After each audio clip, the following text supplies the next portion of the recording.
Si Captain Monkey D. Luffy ay umunlad bilang isang napakalaking karakter sa malawak at hindi mahuhulaan na mundo ng One Piece na ngayon ay itinuturing na isa sa mga pinakakakilakilabot na pirata ng panahon. Ang isa sa kanyang pinakakilalang tagumpay ay ang epikong pagkatalo kay Kaido, ang kakilakilabot na Yonko, na nagpatibay sa kanyang posisyon bilang isa sa mga emperor ng dagat. Nagsimula ang mabilis na pag-akyat ng ranggo ni Luffy sa East Blue, kung saan inilunsad niya ang kanyang quest na maging Pirate King.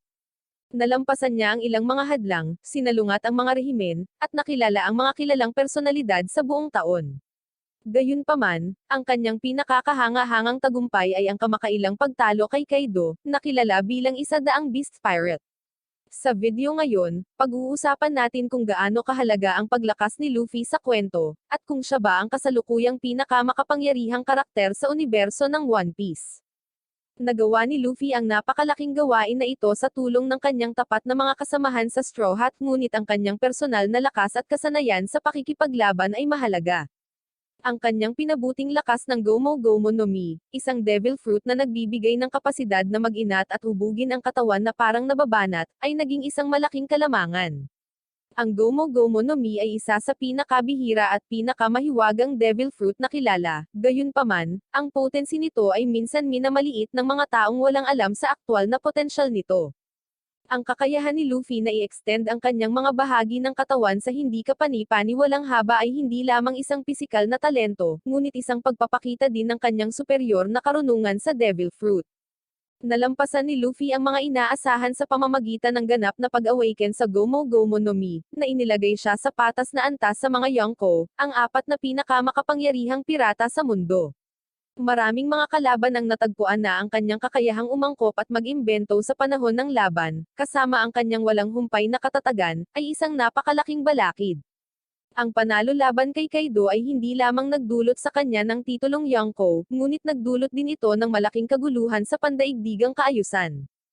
Ang World Government, isang makapangyarihang grupo sa likod ng mga eksena, ay napilitang gumawa ng mga pambihirang hakbang upang kontrahin ang nalalapit na epekto ni Luffy. Ang pag-awaken ni Luffy upang maging isa sa pinakamakapangyarihang pirata sa mundo ay isang pagpupugay hindi lamang sa kanyang hilaw na lakas kundi pati na rin sa kanyang kakayahang magbigay ng inspirasyon at pagkakaisa sa mga nakapaligid sa kanya.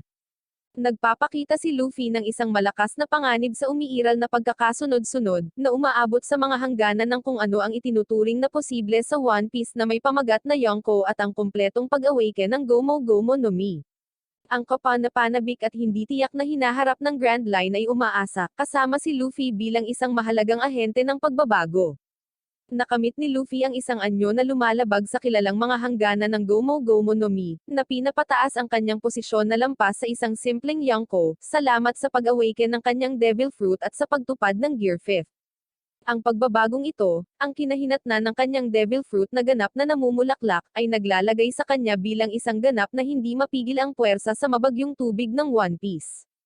Ang pagpapakita ng Gear 5 ay hindi lamang nagpapataas sa katawan ng goma ni Luffy, ngunit nagbibigay daan din sa kanya na manipulahin ang mundo sa paligid niya sa paraang tradisyonal na nakalaan para sa mga na-awaken na gumagamit ng devil fruit ng Paramasaya.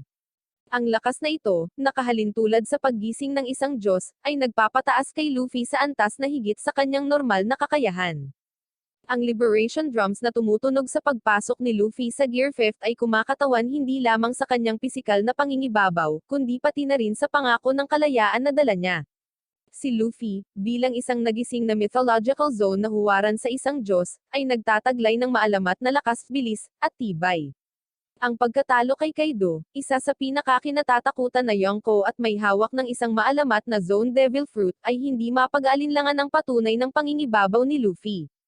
Ang lalim ng kanyang pagbabago ay ipinakita sa pamamagitan ng kanyang kahangahangang liksi, at kakayahang makabawi mula sa kakilakilabot na mga welga. Gamit ang Gear 5, ang nakakatuwang pagka-malleability ng katawan ni Luffy ay umabot sa bagong taas na nagbibigay daan sa kanya upang may sagawa ang tunay na kakaibang mga tagumpay. Hindi lamang niya mapapalawak ang kanyang mga paa sa hindi maisip na mga paraan, ngunit maaari rin niyang maapektuhan ang kanyang kapaligiran, na ginagawang isang nababanat na extension ng kanyang sariling mga kakayahan ang lupa. Ang kanyang mga pag-atake, tulad ng pagpapalaki ng paa at mga kamay, ay nagpapakita na siya ay may ganap na kontrol sa Gomu Gomu no Mi. Ang buong lawak ng lakas ni Luffy sa Gear 5 ay hindi pa natuklasan. Kung lubusan niyang makabisado ang pormang ito, malaki ang tsansa niyang maging pinakamakapangyarihang Yonko, malagpasan pa niya or mapantayon ang sikat na si Roger sa kanyang taas. Ang mga inaasahan para sa Gear 5 ni Luffy ay kasing taas ng sukat ng kanyang metamorphosis.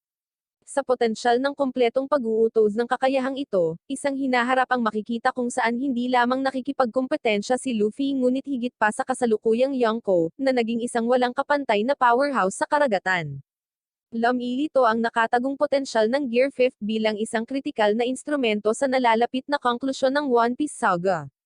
Kapag nakaharap ang nakakatakot na mga kalaban na lumampas sa mga hangganan ng kinikilalang lakas, kinakailangan ng isang naaangkop na reaksyon, at si Luffy, sa kanyang patuloy na paglakas, ay tila nakatakdang harapin ang hamon na iyon.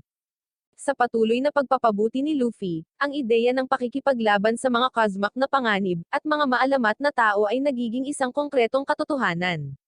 Ang perpektong karunungan ni Luffy sa Gear 5 ay nagpapahintulot sa kanya na hindi lamang lumaban, ngunit talunin din, ang pinakakakilakilabot na mga kalaban sa kanyang paraan. Ang charismatic persona ng Warrior of Liberation ay naging higit pa sa isang titulo sa mga kamay ni Luffy. Ang kanyang ambisyon na maging Pirate King, at mahanap ang One Piece ay tila mas malapit kaysa dati. Hindi lamang ginagarantiyahan ni Luffy ang kanyang sariling paglalakbay, ngunit nagbubukas din ng daan para sa isang bagong kabanata sa kasaysayan ng mga dagat, sa pamamagitan ng pagharap sa mga paparating na panganib. Ang pagnanais para sa isang mundo na walang paniniil at pang-aapi ay makikita sa mga gawa ni Luffy, dahil ang kanyang kapalaran ay hindi may iwasang nauugnay sa kapalaran ng mundong kanyang ginagalawan.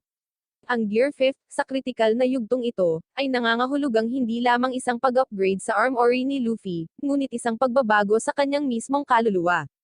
Sa pamamagitan ng pagpapakawalan ng buong kapangyarihan ng Gomu Gomu no Mi, inilalagay ni Luffy ang kanyang sarili hindi bilang isang simpleng tagamasid sa mga pagsasara ng mga kaganapan ng One Piece, ngunit bilang pangunahing figure sa isang kwento na makakaimpluwensya sa kapalaran ng Grand Line. Bilang resulta, ang mga inaasahan at alingawngaw sa Gear 5 ay patuloy na tumataas na udyok ng pangako ng isang transcendental na Luffy na may kakayahang gawin ng hindi may isip at kumpletuhin ang kanyang pinakaambisyoso na mga hangarin. Hinihintay ng One Piece Universe ang dramatikong culmination ng maalamat na pakikipagsapalaran na ito, at ang pag-akyat ni Luffy bilang ang tunay na Panginoon ng mga dagat. Ang mga paghihirap na kinakaharap ni Luffy sa Egghead Arc ay hindi katulad ng anumang naranasan niya dati.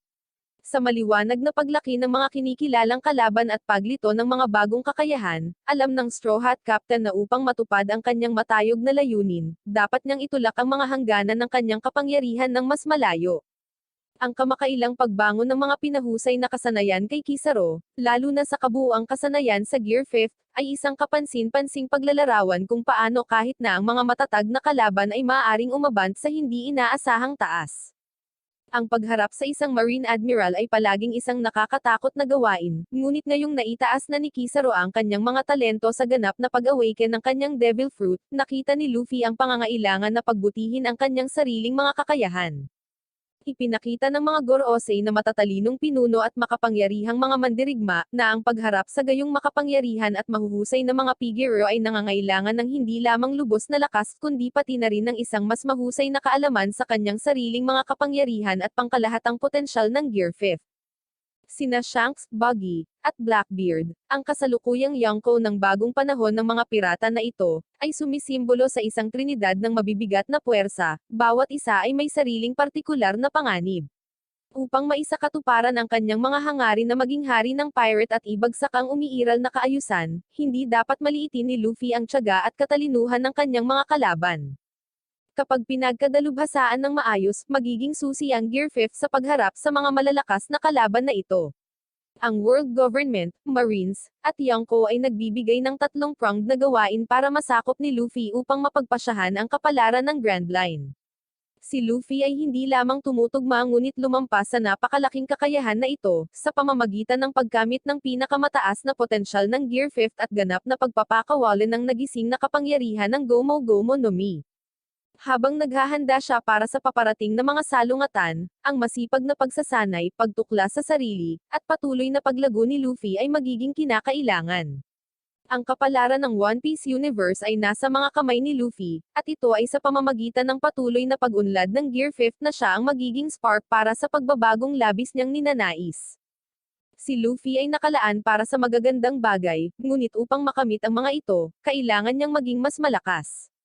Ang pagkakaroon ng kumpletong kontrol sa napakalaking kapangyarihang ito ay nagbibigay daan sa kanya na makabuluhang baguhin ang balanse ng kapangyarihan at maghatid ng bagong era sa mundo ng One Piece. Tungkol sa paksa ngayon, ipaalam mo sa amin ang iyong saloobin sa comment section sa ibaba.